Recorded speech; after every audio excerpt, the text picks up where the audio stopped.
Kailan ka huling nagtiwala sa taong kakilala mo pa lang? Ito yung naisip ko watching this movie, this simple yet meaningful Filipino movie. Come with me as I watch one of my anticipated movie of the year, Under Parallel Skies, starring none other than Win Metawin and Jonella Salvador.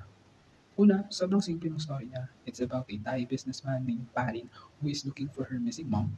And during the journey, na-encounter niya si Iris, isang Filipino hotelier sa isang hotel. Sobrang typical ng story. Yung, I think napanood ko na siya sa iba't ibang similar movies na ganito yung tema.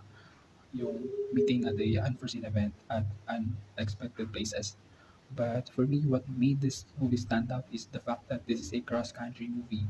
Like, literal na sa movie na to, apat na language yung ginagamit nila. And I love seeing how each culture collide, the Filipino and Thai culture. Okay din sa akin kung paano nila highlight yung goods and bad ng each country.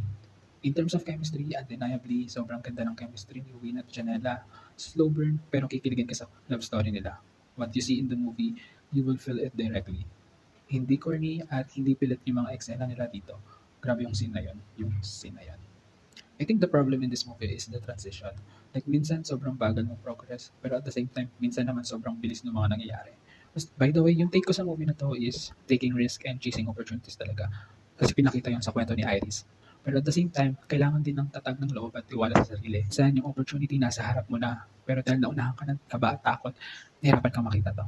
Seize the moment because you will never know what will happen in your life, just like how Iris unexpectedly changed Farin's life.